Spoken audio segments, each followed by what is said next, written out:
Well, good morning, friends. And as you could tell, I had to wait for the deer to get done feeding before I could get out here and record the opening and the introduction to this video. Go figure, right? At least gave me time to get more coffee and heat it up. I just kind of want to give a little introduction to let everybody know that, the title is indicating homemade black powder with almond shell. And when you go to your grocery store and you buy that mixed bag of nuts that you have to crack open, you do get almonds in there, but those shells on those almonds are pretty small. What he used was the much bigger shell of the almond, okay? And I've got 3 here that need to be cracked open, but I'm suspecting, and I don't know for sure because I'm just guessing at this point, that the nut that's inside here is in an inner shell, because I've seen these bigger almond shells before, but I think there's an inner shell. I could be wrong, but I'm going to crack these open and find out for a future video. So you need to stay tuned for that. But these were these thicker outer shells that was used for the charcoal sauce. And as you progress in this video, you're going to see that this is an extremely clean burning gunpowder. Okay, I was really surprised at how clean it was, but I was also surprised at how much slower the velocities were. But with that being stated,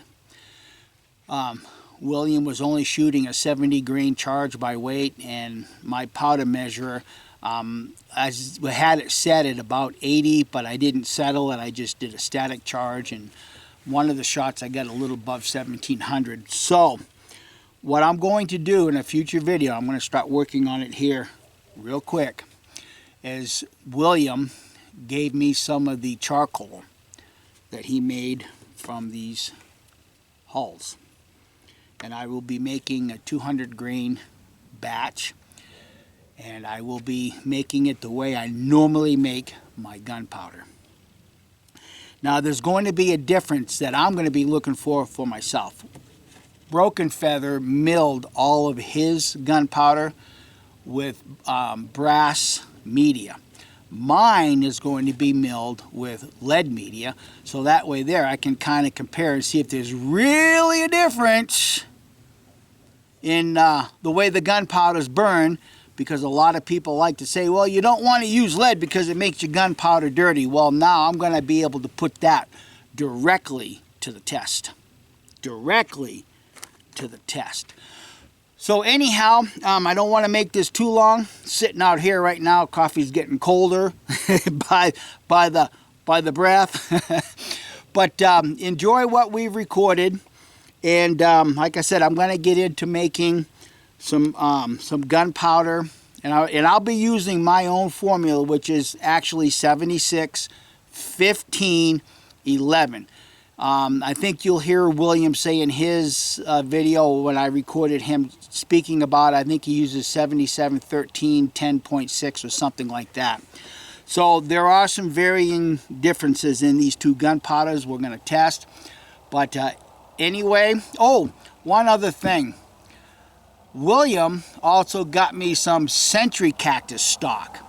So I'm going to be working with that and getting that charred up and be making some gunpowder out of that also, because I want to see how a century cactus does as far as the charcoal source. So I've got a couple of things I'm working on right now, but anyhow, enjoy the rest of the video, and if you can glean something that's useful, I hope you give it a thumbs up and share it with your bestest of buds. Bye. So before we head on over to the shooting range to test out this almond gunpowder, I wanted to ask my friend Broken Feather a question, because this comes up from time to time, even underneath my videos, is the density of your pucks. And this is going to be more in response to those that think you can only get good homemade black powder by using a 30 or a 20 ton jack. Now William and I, we've had many conversations about densities, and I would like for him to explain what he gets for a density using a 12-ton bottle jack. Yeah. Go ahead, William. Okay. Everyone, hi. William here, Broken Feather. What I'd like to say is I have a Harbor Freight press that I use with a 12-ton hydraulic jack. And I got a 1.2 or 1.25 inch compression die that I bought off of Amazon, stainless steel. I think that's kind of a standard a lot of people see. You'll see that everywhere. And as I put it, I usually use about a certain size scoop. I don't weigh it out, each one of my pucks, but I use a certain size scoop, so it's probably plus or minus within 10 grains, more or less, somewhere in there. I put it in there, I compress it. As I'm compressing, I compress it till it gets down to the point to where it's really tight, and I try to hold that, and if it gives a little bit, I keep on going. I do that for about 30 seconds. The result is, after that, I let the puck sit out and dry. We was in a very arid place in southern New Mexico. I let it sit out about a week, and I did a test one time where I busted up my pucks. I weighed them, I busted up my pucks, and then I went and put them in a small little oven, like a little toaster oven, at about 140 degrees for about 2 hours. And I found out they were losing about a grain, sometimes a grain and a half, depends on the puck. And so now every time that I make my gunpowder, I always test the pucks to make sure I've got at least 1.75 grams per cubic centimeter, at least that or more. I'm usually somewhere around 1.77 or 1.79, somewhere right in there. I'm doing that with a 12-ton jack because, like I explained earlier, once I get it on that the dryer, it actually loses some more. And I don't do it as some people do it after they ground up their gunpowder. They've sized it, they do it then. I don't do that. It's kind of scary for me. But anyway, I just let you know that my stuff that I tested this time is 1.77 to 1.78 grams per cubic centimeter. But I do it with a 12-ton press. So I hear people saying that you can't do it with a 12-ton press. Could be. All I'm just telling you what the numbers are, because you find out what the volume is, and then you put that in the little search engine, that the calculator that changes that to the density, and it is what it is. Now I've had people check my work, and it's on the money. Thank you. Tell you. You're welcome. So let's head on over to the shooting range and see what that Almond homemade black powder does through a chronograph. Yes. And if you'll just step to the side a little bit, in case anybody is curious, this pump still works, right? It would if you hooked up electricity to it. 187-foot well. It's a water well. It's not every day you see something like this in somebody's backyard. That's right. That's right. All right, let's go do some shooting and see what this gunpowder does. Sounds good. So here's the first shot with Almond Shell DIY black powder. This is Williams grind, and this is more of a 2F than anything else. And it is 80 grains by volume, not weight.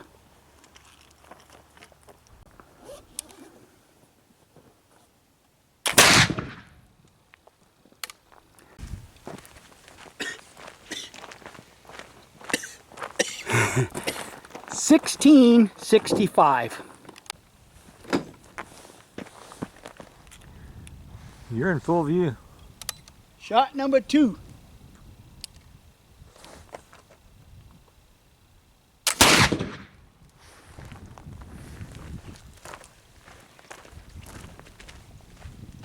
$17.54. That's more like it. And I should qualify this. I actually put a heaping charge in my powder measure.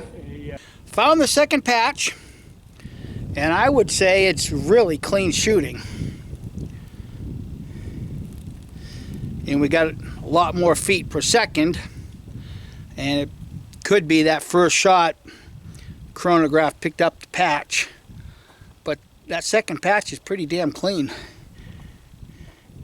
All right, let's keep going and get some more numbers. And in fact, Broken Feather, William's going to be shooting through his chronograph too, so we're going to get those numbers and compare between the two chronographs, so we get more of a, what would you say, more of a consistent number? Yeah, more of some consistent numbers. And then we'll probably fire right next to one another the chronographs and see how closely they compare. Yeah. 'Cause I got a bunch of gunpowder we can shoot. So. Cool. All right. Stay tuned.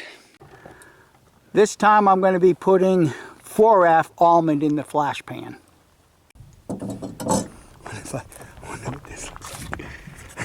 Oh, that ought to be. That's going to be loud. Fire in the hole.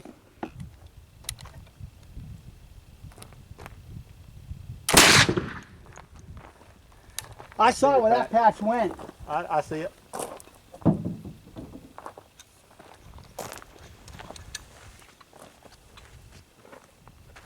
1687. 1687. 1687. Okay, William, how many grains you shooting? What's that? How many grains? 70 grains of Schutzen 2F by weight. You're not shooting your Almond gunpowder? I'm going to test the Schutzen first. Give a baseline. Gotcha.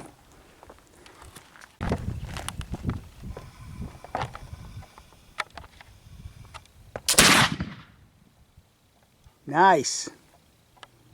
1434 1434. with a 490 round ball, a 14,000 patch.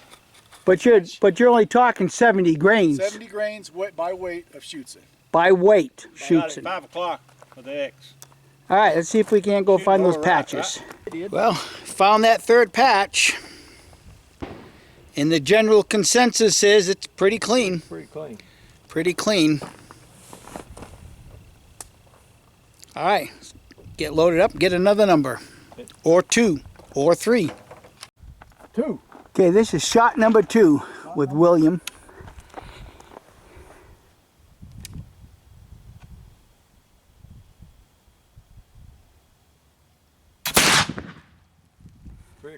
Saw the patch, yeah, right at 3 o'clock. Shot number 3. 4. 4. This is the blue patch this time. But he's slow. Which throws you off track and makes you shoot one extra shot at your target. Yeah. Let's see here. Took away your bullseye. Yeah.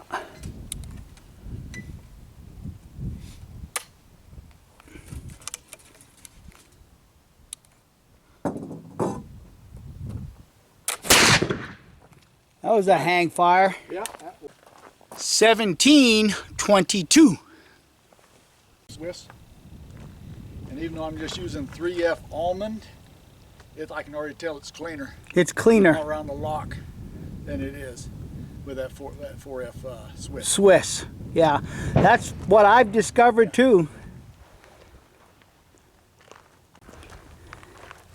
And just so that everybody can see, Jonathan is here with us too. This is the Three Musketeers.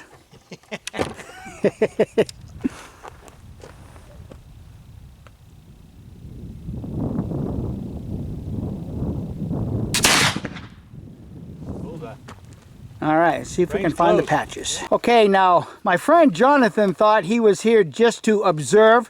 Well, now he's going to give you his opinion of the 4th shot with Almond DIY gunpowder. I would call this pretty clean. That's the wrong side. Either side you look at, it's pretty clean. Pretty clean. Yep. All right. The only synopsis is almost burnt right there. Almost. Yeah, almost burnt through. Yep. But thank you, Jonathan. You bet. Okay, this will be my 5th shot. This time I'm expecting a lot more feet per second, just simply because I've gone to what he has designated 3F. This is 80 grains static. So let's see what it does. I did not see that patch. Or either that or it hit the dirt right in front of the chronograph. Like quick. I got too much sun reflection in the view screen. Let me walk up and get a number for you. 1724. Not much different than the other 17s. Not much difference. I would have expected that to jump up quite a bit. I did not see your patch. Yeah, I didn't see it either.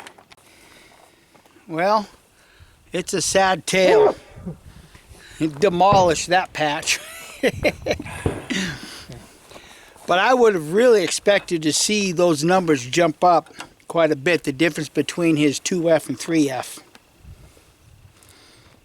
All right, we'll continue on with what William's doing and we'll get his numbers too. All right, let everybody know what you're shooting. Alrighty, so I did have a benchmark with Schutzen. I got the velocity figures off of that. I think about the lower mid 1400s or so with 70 grains of weighted Schutzen. So now I'm shooting 70 grains of weighted almond powder, my homemade powder, to see where it stacks up against. Is this more on a 2F or a 3F level? This is all 2F. 2F. This is all 2F, and it's being in the pan is going to be 3F almond. All right. There you go. All right, we'll see what it's going to do. All right.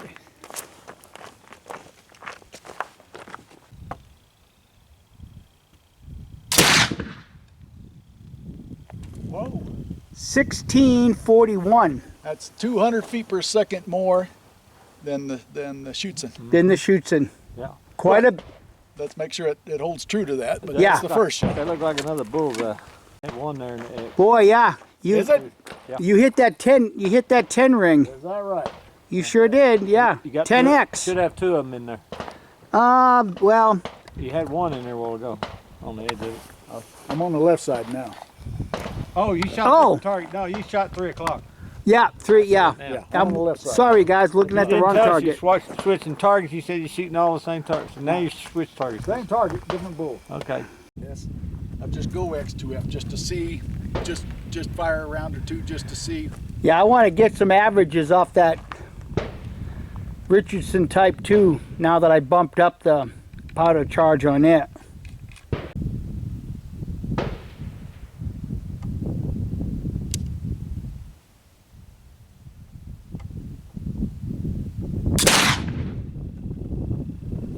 $16.02.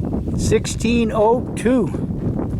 Well, we found those two patches, and they're pretty clean. First and second shot, pretty clean.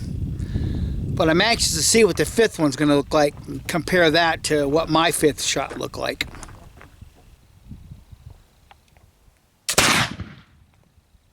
6 o'clock. That's not good. 1536. Losing velocity. You went at 6 o'clock. I've dropped almost 100. Interesting. Well, that's what I observed too. I had one low and the other one went a lot higher. Get that patch. It's real clean. That's real clean. Hey, William, would you say this is cleaner than Schutzen? I think it is, yeah. I think it is. I don't know if it's as clean as my what do you call that? What is that stuff called? The I'll think of it in a minute. Well, anyhow, you guys judge for yourselves. Yeah. The silk patch, you're going to get an extra 100 yards on it. Yeah. You do know that was all debunked, right? I was there. I was there. Yeah. Literally. Literally, you were there. Yeah. when he I did was that. 15 feet away from him when he said he read that line. Isn't that crazy? Really? Yeah. You Wow. silk, you get 15. Yeah. There's been a lot of guys on YouTube that have already debunked that. Yeah. So if you look over his shoulder, I'm behind him moving a cannon. Really? Yeah. Wow. Cool. But yeah, we taught him to shoot on that exact rifle. Not that exact, but that model. It was a Dixie mountain rifle. Number 4.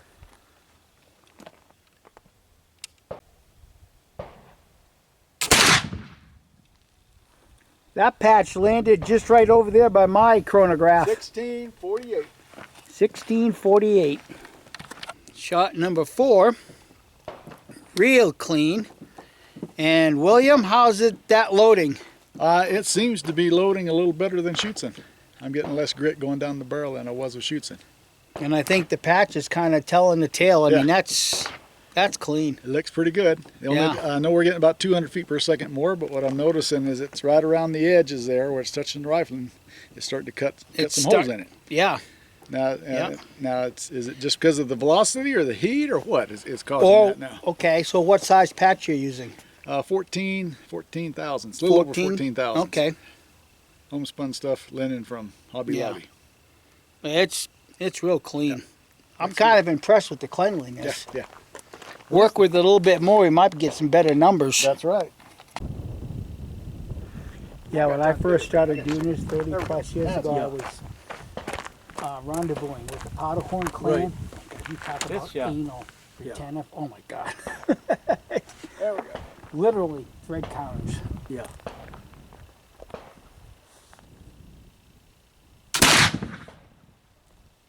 $16.48.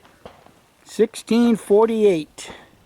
And that's still a 17 grain charge, right? 70 grains. By 70, yeah, By 70 weight. grains. Yeah, by weight.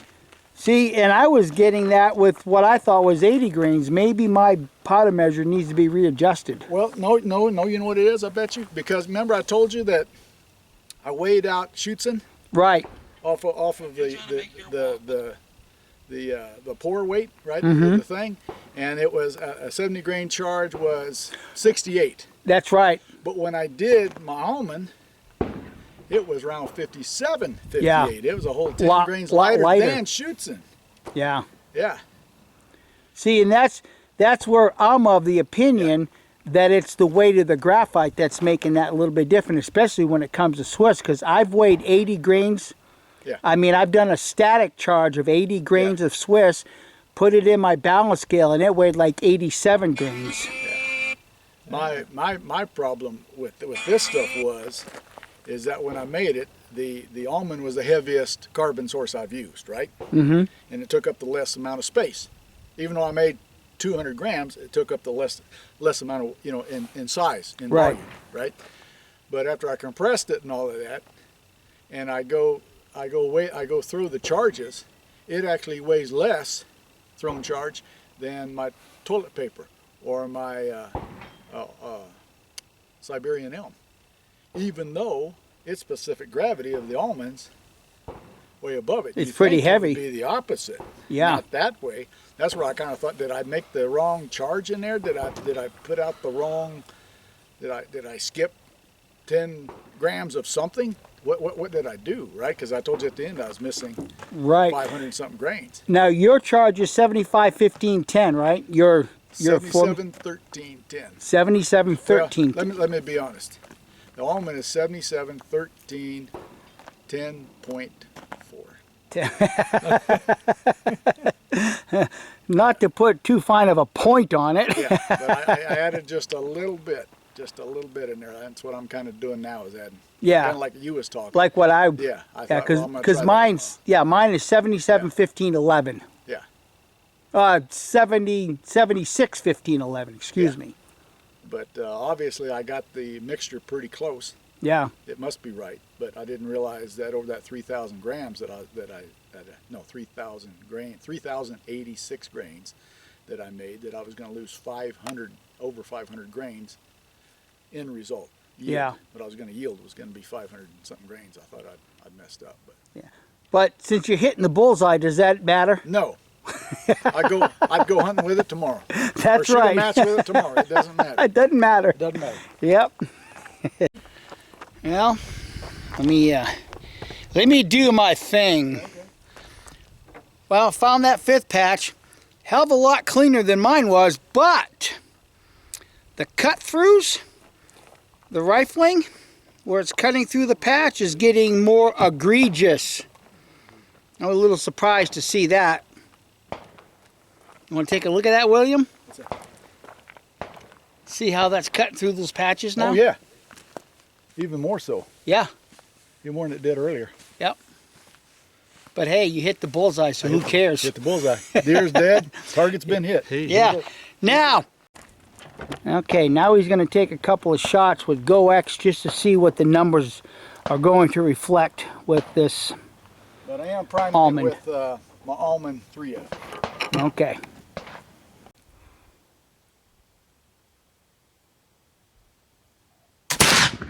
You missed. No. 1564. Now, is that going to be the low one, or is that going to be? Is that where it goes? Yeah. That's why you want to take 2 shots. Yeah. Yep. You got it at, you shot 4 o'clock.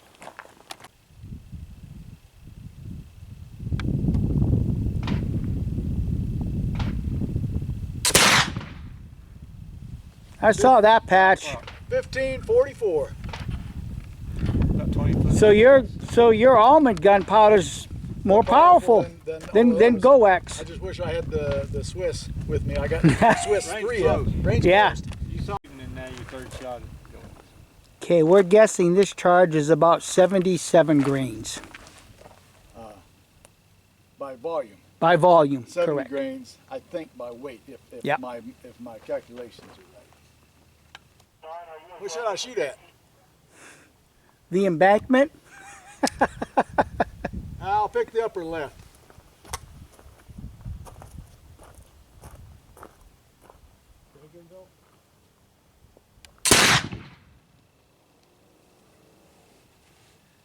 $16.52. 16. So it really wasn't that much of a difference between the 70 grains by static. By 70 then- grains by weight, yeah. Yeah. Yeah. And then bumping it up those, what we're guessing is another seven grains. 7, 8 grains, yeah. Not that much. Pretty close. So at least these numbers are telling me that Almond gunpowder it's very steady with its numbers. At least out of what you're doing Seems to here be, yeah. compared to mine. Yeah, seems to be. And I'm wondering, like we were talking earlier, if my chronograph's not picking up that patch and why I get the 100 feet less on those two shots. What we ought to do is load something up and then shoot your chronograph and then shoot mine. Could do that. Same gun, the same. Well, here, why don't you just shoot that through mine? Okay. All right, so he's going to shoot 1 shot through my chronograph to see what the number is reading. And what's the load? 78 grains, thrown charge of almond. Okay. 2F.